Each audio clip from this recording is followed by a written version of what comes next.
On today's Locked On Mavs, we're diving deep into free agency. We got a profile on a player that some people have been asking us about. DeMar DeRozan in Dallas? 4-3.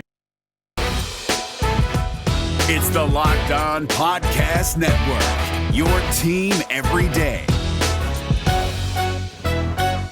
I'm Luka Doncic, and this is Locked On Mavs Podcast. The Dallas Mavericks are NBA champions. Bang! Bang! It's good! And the Mavericks have won the game!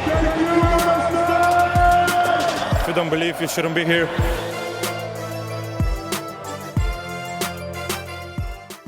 And welcome. You are locked on to the Dallas Mavericks. My name is Nick Angstadt, media member and coordinator for the Locked On Podcast Network. And joining me, as always, my co-host, contributor at Mavs.com, the free agent profile prophet, the One More Thing King. What you got for me, Isaac Harris? Well, it's been pretty crazy because we were kind of counting down the days until free agency. We're like, all right, we got some time. You know, we've done these free agent profile pods the past 4 off seasons, and then we added up the days, and we don't have time. And this is especially because the presser still hasn't happened yet with Kid and Nico, and that's coming up next week, which is crazy. Still another week away, but the finals start tomorrow, or tonight. Actually, it start tonight. Bucks, Suns. Like, what outside of Giannis injury stuff? What's your mind? Where's your mind at with this finals? Yeah, it'll be interesting to see if the Suns team finally plays like a fully healthy team, right? And even if they get Giannis, it's not necessarily he's going to be fully healthy. So it's a weird run for them. But like, there's the two narratives, warring narratives on both sides. That finally Giannis gets over the hump and proves that he's the 2-time MVP and he's not like another Steve Nash, right? Where Steve Nash won two MVPs and now you kind of look back and he doesn't seem like one of the all-time greats. You know what I mean? He was really good at some points, but you're like, he didn't win the big one, and so he doesn't really count as one of those top guys. But if he got a title, then yeah, he'd be up there, right? I mean, maybe that puts him in like the dirt category, or somewhere up there. Chris Paul, though, this is like a huge validator for his career, like even more so than Giannis, right? This would put him, people would finally see he's one of like the top 5 point guards of all time. Yeah. Well, yeah, as far as all time stuff, I'm fascinated to see what people think, how far up that list he will go. I still think there are a decent amount of people probably think he is top 5 without it. I mean, yeah, for sure. It. Like, will he move past Isaiah Thomas at that point? Will he, like, there's, guys like Kuzi back in the day, like different stuff like that I don't know. That's an argument I don't even want to get into. There's actually, besides Chris Paul, besides Giannis, Chris Middleton I just don't know what I think about Chris Middleton. And I've just watched him, close out the Hawks basically by himself. And it's wild to me that I still don't think inside of me that he's like one of the top 20 players in the NBA. But the dude is he's a multiple time All-Star. He's about to win probably a gold medal in Tokyo. And it's like, he might win the finals this year, and a lot of it has to do with him. Yeah. And I still don't know if some of us will put him as a top 20 player, and I'm not blaming you either way if you are or you're not. So he's a fascinating player to me. I don't know what to think. Well, one of the problems is there's just so many real good players. Like, we're about to talk about a guy, DeMar DeRozan. Is he a top 20 player? He's like a 25, 5-5. Average guy, like points, rebounds, assists, and there's not many of those guys. But is he up there? Is he at that level? If he was playing for the Bucks right now instead of Middleton, would they be that different? Right, probably because of the 3-point shooting. But you just ask those questions. Like, there's so many guys up there. On the other side, Chris Paul and Devin Booker are both up there. Then you have, there's so many guys that are that. So you say top 20, that actually means a lot in today's. Well, it's NBA. Like there's probably people looking at the Bucks. They're probably not thinking as a big 3 or even like a duo. It's like, I feel like a lot of people view the Bucks and it's just Giannis. And it's as far as like superstars, like the Lakers, like, oh, they got their duo and AD and it's like the Clippers, Paul George and Kawhi. Are people saying that, oh, well, that's Giannis and Middleton, or man, they got a big 3, Giannis, Holiday. I feel like the majority of people, it's not saying it as a big 3 or a big 2. When the Bucks lose, it's Giannis didn't do this with free throws or shooting or whatever, or Bud didn't do this. coaching decisions, all that, right? Those are the two things that come out when the Bucks ever lose a playoff game. Yeah. But I'm excited for the finals. I'm all in I'm going to watch every single minute of this finals. I'm excited. Neither player of both rosters, or neither roster, all the players, however you want to say it, has won a title. So I think that's really cool too.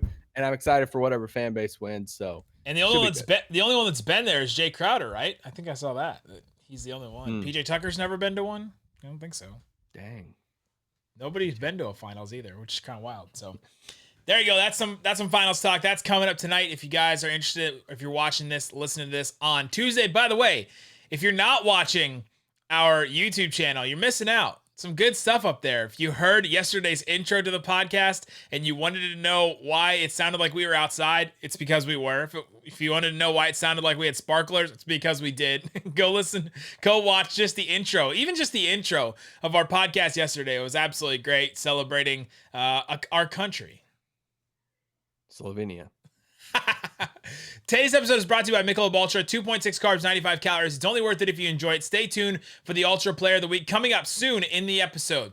All right, let's dive deep into DeMar DeRozan free agent profile. We've done these for now 5 years. This is our 5th year doing these profiles where we look at one specific player that's either linked to the Mavericks or the Mavericks could possibly be after. The Mavericks have max cap space this summer, or can have max cap space, and so DeMar DeRozan is one of those players, and he's a confusing player. I think for a lot of people, he's confusing in the sense that he is insanely talented.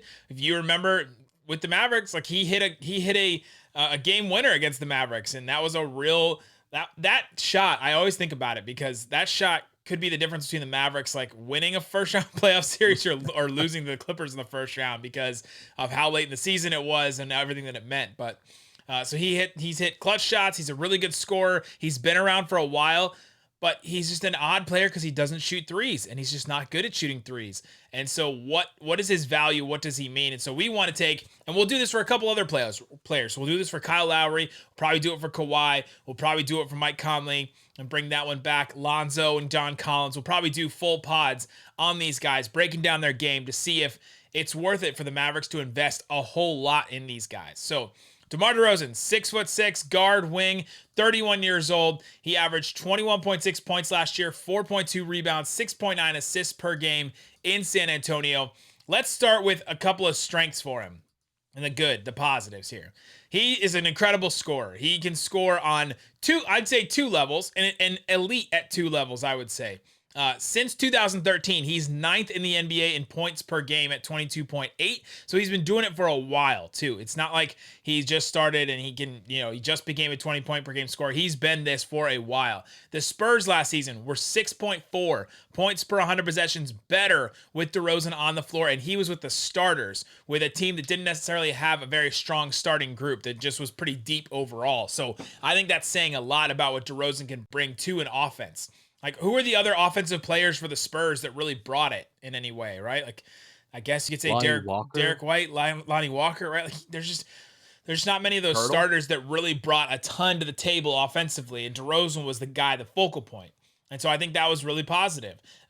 Isolation scorer. He's number 1 in the NBA in points per possession with players that took at least 3 isolation possessions per game. That's pretty solid. He isos the ball. He's going to score. Free throws. Since 2013, he averaged 7.4 free throw attempts per game and made 84% of them. That's 8th in the NBA since 2013. So the 8th most free throw attempts per game. Him and Luka were both in that top 10 of free throw attempts per game, going back to 2013. So he gets to the line. He can hit shots, but not outside the 3-point line. He can score in isolation. He elevates his team offensively. And I'll keep going unless you want to cut in on anything. Go ahead. He became an incredible playmaker over the last couple of years. If you take a look at just the breakdown of him as a player, his first 4 years, he averaged 1.8 assists per game. 1.8. Next 4 years, his middle 4 years in the NBA, these are all in Toronto, 3.9 assists per game. So he bumped that up a little bit to 2 more per game. The last 4 years, he's averaged 5.9 or just about 6 assists per game. Last year, he averaged just under 7. So he's really taken a step up in that category, become a really good playmaker. He ranks in the 100th percentile of all NBA players in assist percentage per cleaning the glass, and that's There's 3 players in that group that are in the 100th percentile in assist percentage. I've heard so many numbers right now. I'm trying to wrap my brain around them. Would you like to guess who those players are? 100th percentile, so the best of the best in terms of when their team scores, he is assisting. I don't know. Luka Doncic, Nikola Jokic, Russell Westbrook, and DeMar DeRozan. Those are the guys in the 100th percentile when they're on the floor and somebody's creating a shot for somebody else. It's that player that is most likely doing it. So that's a lot of numbers I just threw at you. So he's a really good scorer. He elevates the offense of the team, both as a scorer himself, as a shooter inside the arc, and then as a playmaker as well. Also gets to the free throw line and hits his free throws. He's elite at that. Last thing and last number I'll throw at you here for the positives. Health. He has been pretty much an Iron Man in the NBA since 2012. We'll take it all the way back to there.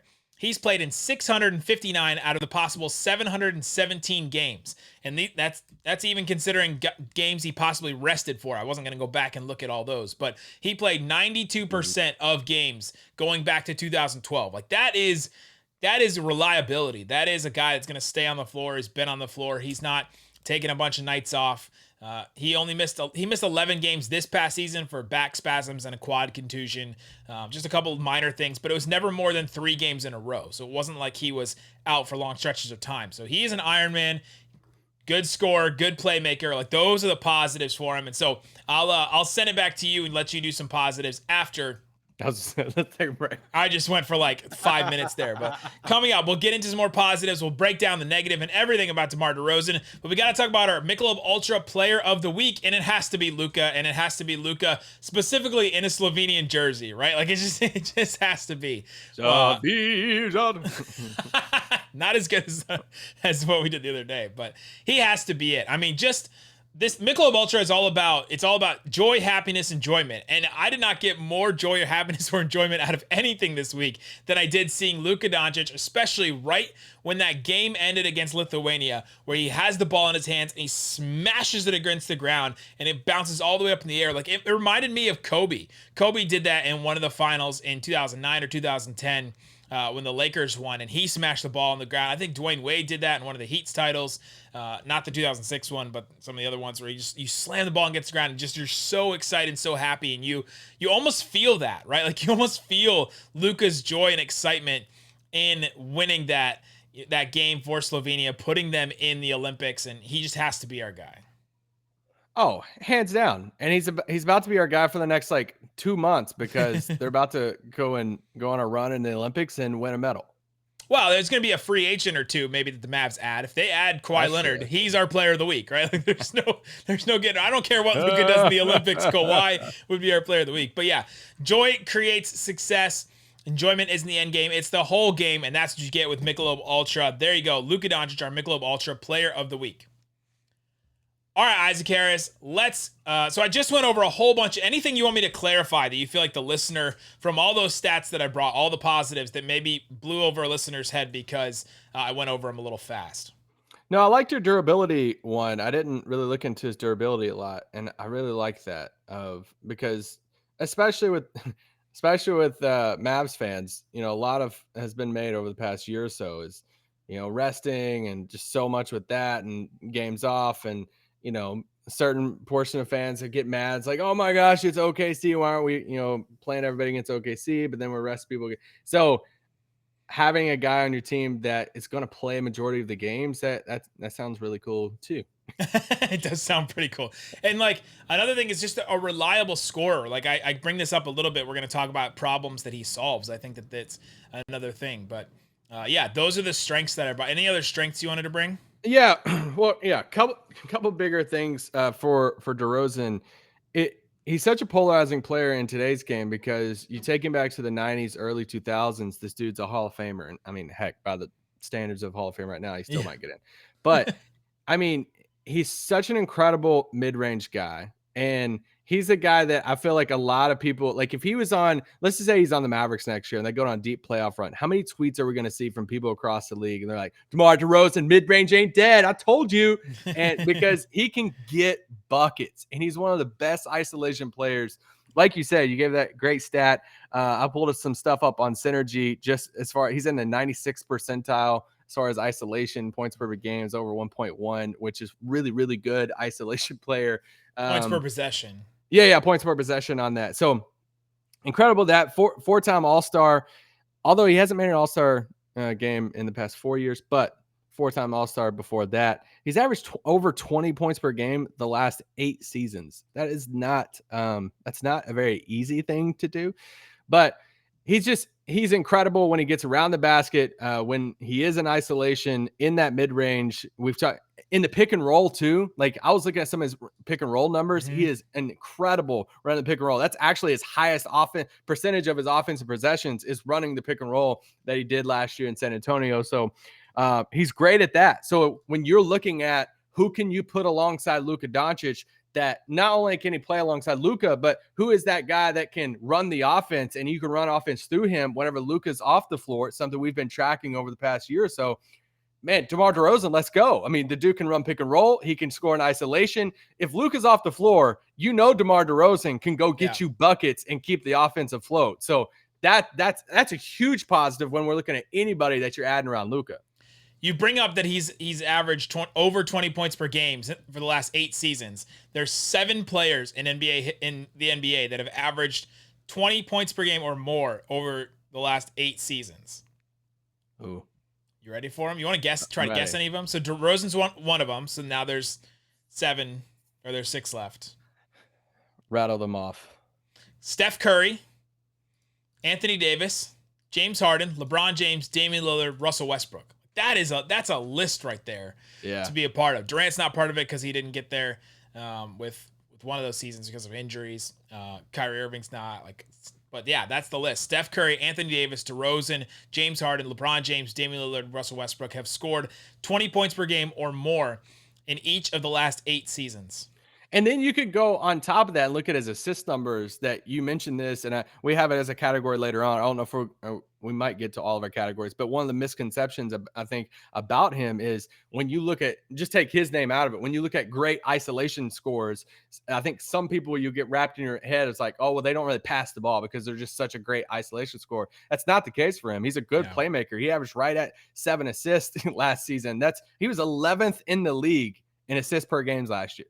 Like, I wouldn't even, if you would have told me like, hey, guess where DeMar DeRozan was as far as assists per game, I would have said top 50, like top 40, but 11th. And then you look at some of the guys beneath him that didn't average the amount of assists per game that he did. Now, that's not the most telling stat ever, but it shows you, because you look at later in his career, like you said, you look at some of his assist numbers back in 2012, 2013, he averaged 2.5 assists per game.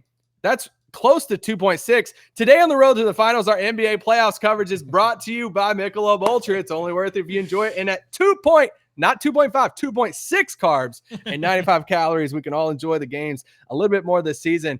He's a good playmaker. He can pass the ball. So that's a huge positive.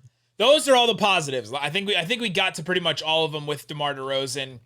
There's maybe a couple more smattered in here, but weaknesses. I mean, obviously, the 3-point shooting is kind of insane. If you look at it, for a guy, like, if you look at those guys that I just mentioned that have scored 20 points per game or more in the last 8 total seasons, it's like Curry, 3-point shooter. James Harden, 3-point shooter. LeBron has become a pretty decent 3-point shooter. Lillard, 3-point shooter. Westbrook, it's like him and Westbrook, and then I guess Anthony Davis, who sort of added that a little later in that run, but there's just not many guys that become elite level scorers and also reliable playoff scorers that don't have the 3-point shot. And so let's talk about exactly what that means. DeMar DeRozan, for his career, has if you're all in the DeRozan Mavs camp, you can just skip ahead like 30 second skips here. But for his career, has averaged 1.5 3-point attempts per game. Like, he has taken in his career 13,814 shots in the regular season. He's only taken 1,282 threes. Like, that ratio right there is insane. It just doesn't make sense for a guard or a wing right now in today's NBA. And there's been seasons where he's tried to take some threes. In 2013-14, he took 2.7 threes per game in Toronto and hit just about 30% of them.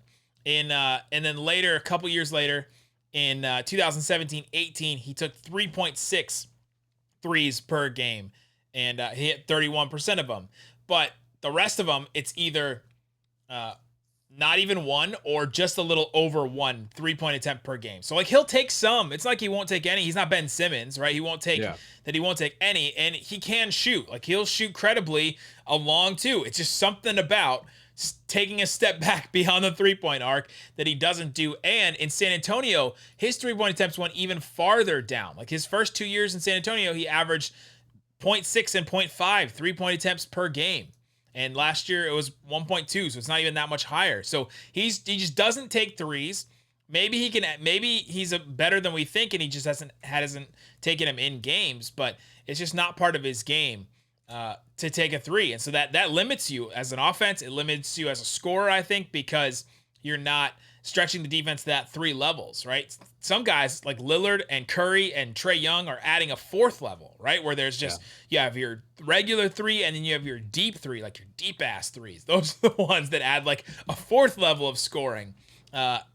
That he doesn't have that, right? He doesn't even have 3. He has 2. And so he's elite two level scorer. He's just not there to make it a 3-level scoring yet. So that's one of the first weaknesses, and the glaring weakness that is 3-point shooting. You're just limited in a certain capacity if you can't take threes. And I think especially for a playoff team, you're limited if you don't take threes and can't take them. Yeah, well, that's the thing. You said playoffs. It limits your flexibility when the further you go in the playoffs. He, like in the regular season, you look at what Ben Simmons happened in Philly. Great regular season team, right? Like if you add DeMar DeRozan to the Mavericks next year, they're gonna be. I think it'll be incredible. Like they'll take the step forward as far as a regular. They'll take season the floor team. up for you. Like you will be a good regular season team. And at this point of where the Mavericks are at, I think you just kind of accept that and you're just like, hey, I'll just play my chances if we're round 2 in the playoffs and we're having to figure out the DeMar DeRozan thing at that point, because they need to have a better record to have a better first round opponent and all of that. So that's the thing. It's like great regular season team because of the lack of shooting. But man, that lack of shooting, that's not something you just gloss over. Like even catch and shoot shots, he's in the 7th percentile and catch and shoot shots. Yeah, it's very bad. Poor rating on synergy, 27% from the field on catch and shoot shots. Like we could go all day about how he's not a good 3-point shooter. And it just, like you said, it limits your lineup flexibility. When you looking at the teams right now, actually, we probably need to take a break. After the break, let's talk about DeMar DeRozan and how it correlates with the 2 finals teams right now. Tell you about betonline.ag. BetOnline is a incredible source to just go and check out some of these lines, to put some money down, to win some money. If you want to have fun with some of these games, use the promo code LOCKEDON, get a 50% welcome bonus to your first deposit. They right now have the Suns as a minus 190 favorite over the Bucks, plus 165. The Suns still the favorite there. If you go and look at the game tonight, if you're listening and watching this on Tuesday, the Suns are still a 5.5-point favorite.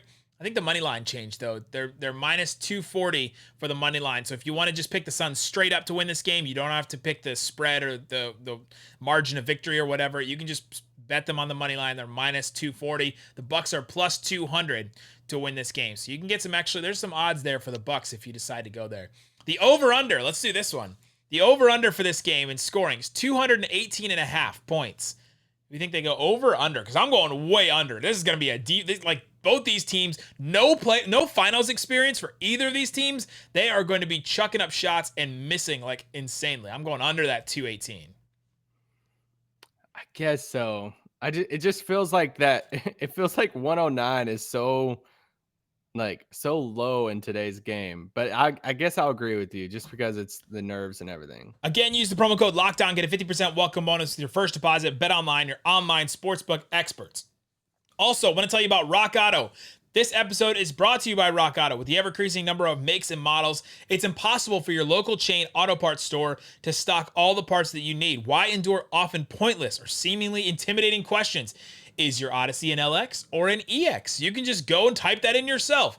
While you wait, the person behind the counter orders the part on their own computer, choosing the only brand that their warehouse carries. Why would you want to do that? Go to rockauto.com right now, see all the parts available for your car or truck, and write in Locked On in their How Did You Hear About Us box so they know that we sent you. Again, you'll save time, you'll save money, you'll get exactly what you need. Amazing selection, reliably low prices, all the parts your car will ever need. rockauto.com. All right, Isaac Harris, let's get into some more weaknesses. We just talked about the three-point shooting. Anything else you wanted to bring about his three-point shot? I mean, it's kind of been said over and over again. It's the big glaring thing for DeRozan. It is. Well, yeah, I wanted to talk about the finals teams and how you look at how they're constructed. Look at their best 5 players to end the games. There's just one player who can't shoot a 3. Yeah. And like DeAndre Ayton, I mean, I guess like you kind of got to respect will eventually. Like, he will. You're looking at, Giannis on Milwaukee side when he's playing, and then there's shooters surrounding him. The point in that is saying, if you have DeMar DeRozan on the floor and he can't shoot the 3, you can't have anybody else on the floor that can't shoot the 3. So it's going to be very, very difficult. If, like, for instance, you put Dwight Powell out there with DeMar DeRozan, you instantly have 2 guys who can't shoot the 3, and they're going to instantly be dared to shoot the 3. I think back to that Westbrook, series, Houston and the Lakers in the bubble. And how embarrassing was that when the Lakers are just sitting in the paint, just daring Russell Westbrook to shoot it every single time and miss these open 3-pointers. So it's a problem when you get into the playoffs. I don't think you have the problem in the regular season. And it's a problem that I think you have, like, there's no way around that. Like, that is a problem, but it's just a matter of you have to decide, do you just like ride it and it's like, hey, we'll just get there. And if we get to the conference finals, then we'll just figure it out. Then we just need to get there. We just need to take the leap. And I can hear that mindset of like, hey, we can't not bring him on because it might not work in the third round of the finals or playoffs. Yeah, right. It won't work in the finals. If that's your level of, well, then we won't take him. But yeah, I think let's get to some more stuff here. Defense is also a huge thing. I think his defense, will hold the team back more than his offense. The Spurs, I mentioned earlier that they were 6.4 points per 100 possessions better when DeMar DeRozan was on the floor on offense. Their offense was way better when DeRozan was on the floor, but their defense was 11.3 points per 100 possession worse when DeRozan was on the floor. So that's a net negative that DeRozan was for the Spurs if you're just looking at those 2 numbers right there. And there's a lot of factors that go into that, obviously. But if he's hurting your defense that bad, where that means that when he's off the floor, the rest of the players can hold their own weight and they don't have to, or however DeRozan was holding them back, it seems like. If that number was that high, 11.3 points per 100 possessions worse on defense is a huge number. That is a big minus for the Mavericks. And that was just regular season. That wasn't even playoff stuff. And playoffs ratchets it up to a whole nother level, just a whole other level of, you can't have, basically like the 3-point thing. You can't have a 2 minus defenders in your lineup, right? You just can't, especially if you're going up against teams that know how to attack. I think this Hawks got away with playing some of those guys and playing a Trae Young, playing Lou Williams, playing, Kevin Huerter's not necessarily a minus, but playing those guys to where they didn't play against teams that knew how to attack those type of players. Almost every team in the West knows how to attack those players. You have Chris Paul, Devin Booker, LeBron, you have Luka, you have, Kawhi will attack those players. Like all these players, Dame Lillard, all these teams will attack those players. The Hawks they got lucky, I think, a little bit with their matchups, and they didn't have somebody that would attack those guys. So all that being said, I think DeMar DeRozan's defense is a big negative for his case. Will he raise the floor in the regular season? For sure, he will. For sure. Yeah. Will he be a liability on 2 sides of the ball, basically on offense and defense in ways? Probably, right? In a way. You look at, way, you could sum down our last 20 minutes probably into positives. He's a bucket getter, isolation scorer, great in the pick and roll. He's a vet. He would relieve the role from Luka, allow Luka to pace the game a little bit more. Cons, he's not a very good perimeter defender. He's not a very good 3-point shooter at all. So that's that's the dilemma you're working with DeMar DeRozan, especially when you look at the number that you're probably going to sign him at. And I think it's just up to whatever your opinion is on it. I could hear the argument on both sides. Is it a home run if they land DeMar DeRozan? I don't think it's a home run, grand slam out of the park. But I could hear him all right, sweet. We have another bucket getter. We have another guy who can score and allow Luka, give him a break and all of that. I'm excited. I would be excited about that. But if they don't go after DeMar DeRozan, you're all right, I get it, because he can't play defense, not very well, and he can't hit a 3-pointer, and they're just going to dare him to shoot when it's in big games. So I get both sides of the DeRozan case.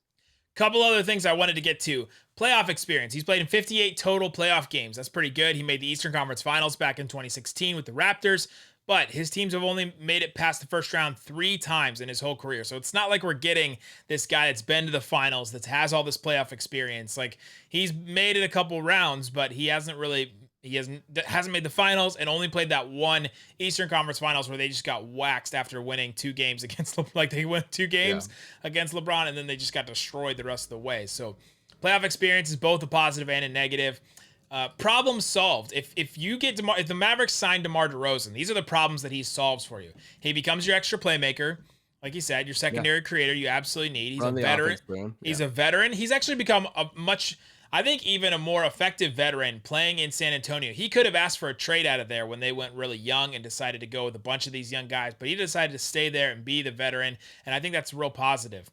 He's a consistent go-to scorer. Here are, follow me on this, the amount of points that Tim Hardaway Jr. scored in any given game and DeRozan scored in any given game.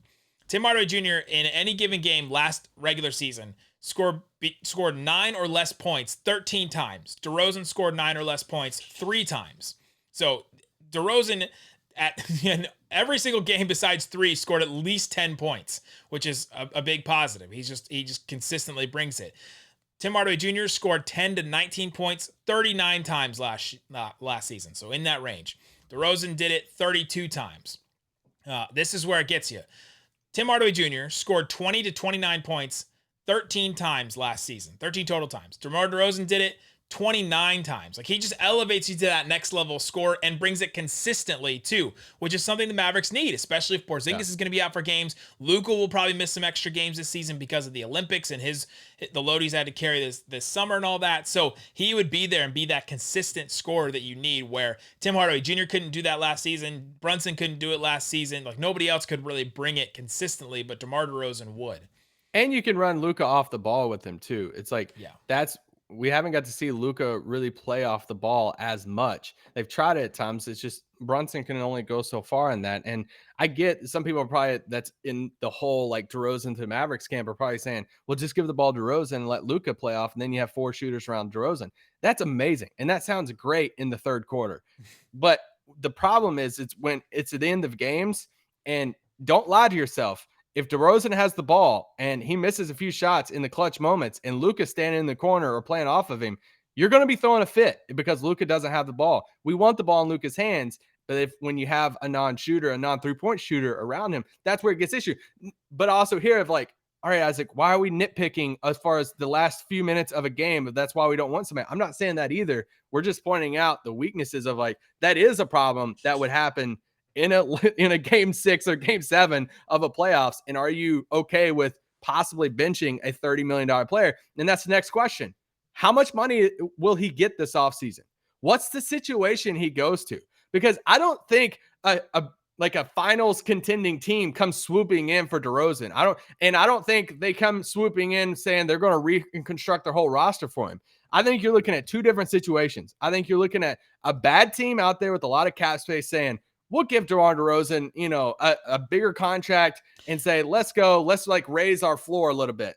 I could also see a fringe team fringe contending team like the Mavericks, or in that like 6 to 9 range, that says, let's go get DeRozan and see if he takes us to the next level to get us a few more rounds in the playoffs. I think it's one of those situations.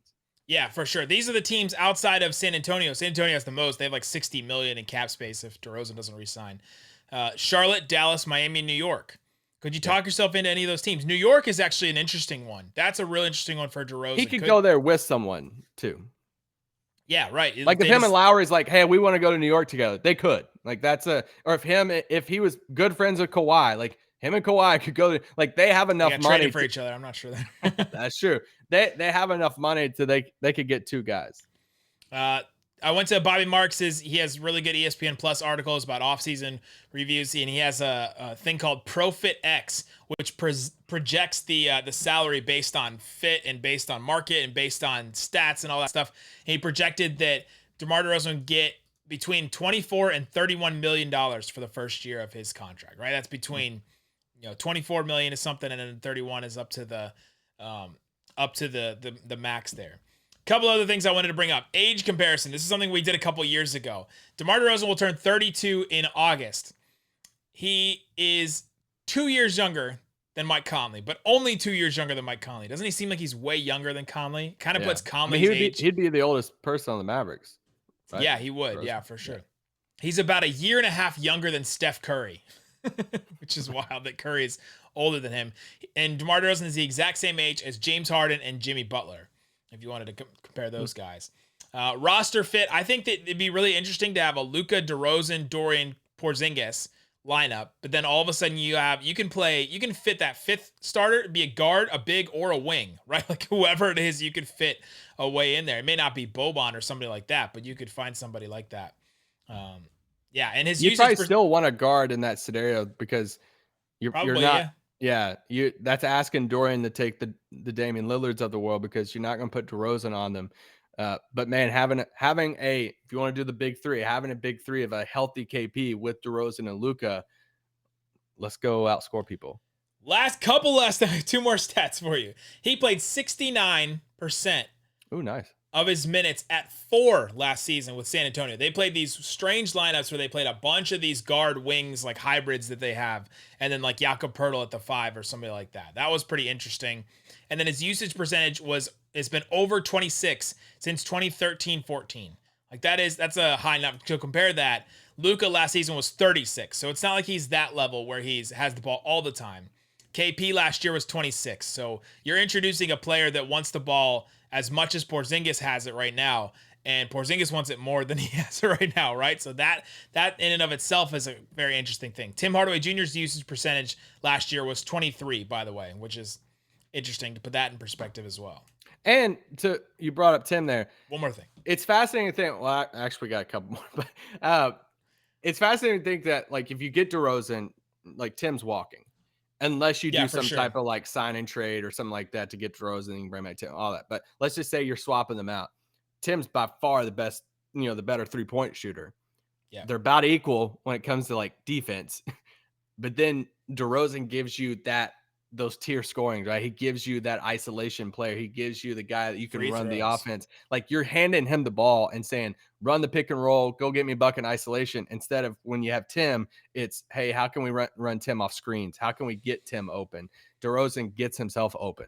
So that's the difference of those two. You look at, even Cuban's been talking over the past few weeks, a handful of smaller interviews here and there. And he had that quote saying, hey, we need a secondary ball handler with some size. DeRozan fits all of that for that. So that's, I'm so curious to just what his contract is. I think he could be, if it's a team like Dallas, because that's another thing too. You hand him a 3-year deal, a 3-year $90 million deal, or a 3-year $75 million deal. Like that takes you a lot into like Luka's contract, right? Like that's a big commitment to a guy that you better be like pretty confident on the fit here. We know the Nike connection. He's been a Nike athlete for a long time now. He signed a big deal, re-upped his deal back in 2018.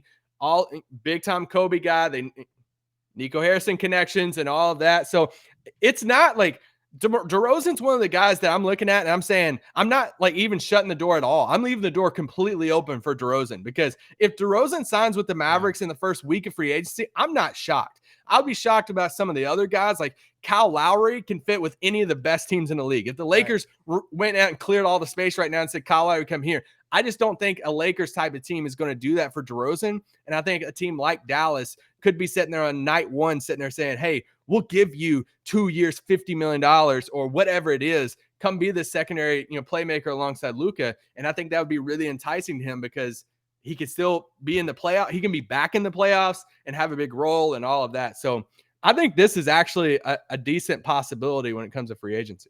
Yeah, it's a real fascinating one. Let us know in the comments what you think about DeMar DeRozan. Is it worth it to raise the floor of the Mavericks to get a DeRozan where it may not pan out so well in the playoffs? But maybe we haven't actually seen DeMar DeRozan, now that I think about it, as the second best player on a team. Like Lowry and him in Toronto, like you could go back and forth as to who was the best player, but he was definitely the best scorer. He has never been the second best scorer on a team in the playoffs. So that would actually be a really interesting thing to go back and maybe see if what could be. And a playmaker like Luka. Like Kyle Lowry's a point guard, and he's great, but is he the same type of playmaker as Luka? I don't think so. Their butts are probably the same size. And that's where we'll end it. There I'm you done. go. Let us know in the comments what you think about DeMar DeRozan. We'll be back tomorrow with some more. Guys, thanks so much for listening to Locked On Mavs. Peace out. Boom.